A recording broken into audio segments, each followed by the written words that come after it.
Toyota builds things into their cars that they do not explain in the showroom. Not because they forgot, because most of these features exist to solve problems Toyota would rather you not know about, or to extend the life of components Toyota would rather you pay them to replace. Some of them are buried in menus. Some require a button sequence that is not in the owner's manual.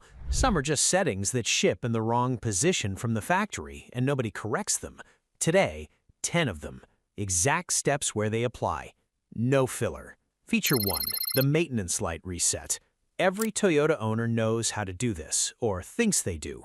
Here's the problem. There are 2 different reset procedures depending on the generation. On older Toyotas, pre-2010, you hold the trip meter button while turning the key to accessory. That procedure resets the odometer-based reminder. It does not reset the oil life monitor on vehicles that have one. On 2010 and later models with the multi-information display, the correct procedure is Settings, Vehicle Settings, Maintenance Reset. If you're doing the odometer trick on a newer car, you're resetting the wrong counter, and the actual oil life monitor is still running on whatever schedule it was set to at the dealership, which is almost always 10,000 miles. Go into the menu, do the full reset, confirm it is actually cleared. Feature 2. Auto Door Lock. Most Toyotas ship from the factory set to lock the doors when the vehicle reaches a certain speed. The default is usually 15 miles per hour. You can change it, turn it off entirely, or set it to lock only when drive is engaged. The setting is in Vehicle Settings on the MID. On older models, it requires a dealer tool or the button sequence in the service manual. The reason this matters, the factory default also sets the doors to unlock automatically when you shift into park. Some owners want that, some do not. You can disable it. Toyota does not advertise you can do this. Feature 3. TPMS calibration. Every time you rotate tires or change tire pressure, most Toyotas need the system reset or calibrated. Almost nobody does this. Here's the important thing to know. The procedure varies significantly by model and year. Earlier Toyotas, roughly 2006 through 2015 on most models, use a physical set button located under the steering column or in the glove box. You press and hold it until the TPMS light blinks 3 times. Later models with the multi-information display may have a menu path under Vehicle Settings. A small number of models use an indirect system that requires no reset at all after pressure changes. The right way to find your specific procedure, open your owner's manual to the TPMS section or search your exact year and model alongside the words TPMS Reset Procedure. Do not assume the procedure from another Toyota model applies to yours. The system architecture changed multiple times across generations. What matters, without the correct reset after a rotation or pressure change, the system is comparing readings to sensor positions that no longer match. It will still warn you of a flat. It will not reliably tell you which corner has the problem. Feature 5. The seatbelt chime disable. This one exists in the core. Toyota built it in. It is a legitimate feature included specifically for operators who work in areas requiring frequent entry and exit, agricultural work, construction sites, moving vehicles short distances on a lot. The most common procedure on many Toyota models is buckle the seatbelt, turn key to on, wait approximately 6 seconds, unbuckle and rebuckle 3 times within 10 seconds, then buckle again. A chime sequence confirms the change.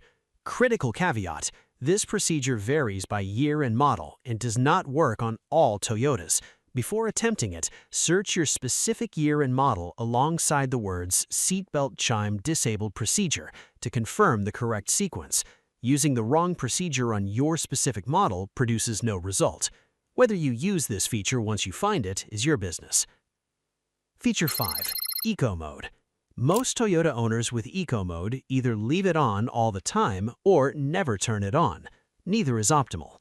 Eco Mode does 3 things: reduces throttle response, softens climate control cycling to reduce compressor load, and adjusts transmission shift points for fuel economy.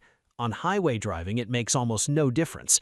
In city stop and go, it can measurably reduce fuel consumption. The feature most people miss is that hybrid Toyotas adjust the battery charge threshold. The car allows the battery to deplete slightly further before the engine kicks in to recharge it. Over a long city commute, that change alone can add 2 to 3 miles per gallon, not from the throttle mapping, from the battery management. Feature 6. VSC off. This one is misunderstood by almost everyone who uses it, and Toyota's own FAQ page confirms the distinction most people get wrong. A single press of the VSC button turns off traction control only. The track off light confirms it. VSC, vehicle stability control, stays fully active. Holding the VSC button for approximately 3 seconds turns off both traction control and VSC simultaneously. The track off and VSC off indicators both appear. The difference matters. If you are stuck in deep snow and want the wheels to spin freely to dig out, you need the 3-second hold. A single press gets you halfway there and leaves the stability system cutting power at exactly the moment you need it to stop. Also confirmed by Toyota, the system re-enables automatically every time you restart the engine. You have to re-disable it every session. Feature 7. The average fuel economy display most owners ignore contains a feature that actually matters. On the multi-information display, cycling through the trip screens gives you current fuel economy, average fuel economy, and on most 2015 and later models, a predictive range that factors in recent driving patterns rather than just dividing fuel level by average consumption. The predictive range is more accurate than the simple calculation by a meaningful margin on city driving. If the display shows 2 range numbers, the lower one is the predictive figure. That is the one to trust when you are deciding whether to stop for fuel. Feature 8. The recirculation setting on Toyota Climate Control defaults to off when you start the car. That is intentional and correct for most conditions.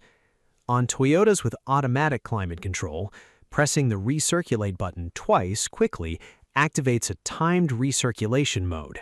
The system runs recirculated air for a set period, then automatically switches back to fresh air. Useful in traffic or behind a diesel truck without having to remember to switch it back. On the standard AC button panel, single press is on, press again is off. The timed mode only exists on the automatic climate systems. The difference between the two is whether you have a dedicated auto button on the panel. Feature 9. Toyota has a battery protection mode on most models from 2012 onward. If the ignition is left in accessory position for an extended period, the system will cut power to high-draw systems to preserve enough battery to start the car. If you've ever been sitting in your Toyota with the radio on and suddenly noticed the climate control or rear defrost cut out without touching anything, that's the battery saver running.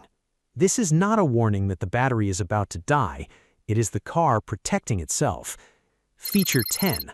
Most Toyotas from 2008 onward have manual headlight adjuster accessible from inside the engine bay, small white plastic screws on the back of each headlight housing.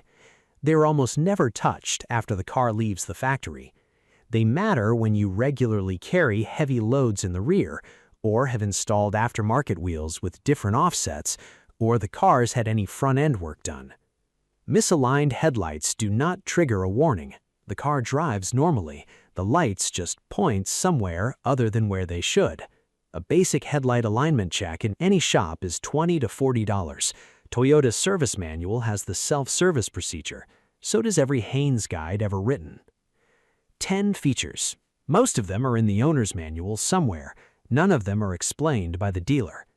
The VSC distinction is the one that matters next time you are stuck. The TPMS calibration matters next time you rotate tires, and the procedure is in your manual. The battery saver pattern matters if your battery is aging. The rest are there when you need them. Next video covers 10 things that actually cut Toyota engine life in half. That one is more important than this one. Subscribe to Yota Uncovered. New video every week. I'm Finn. See you next time.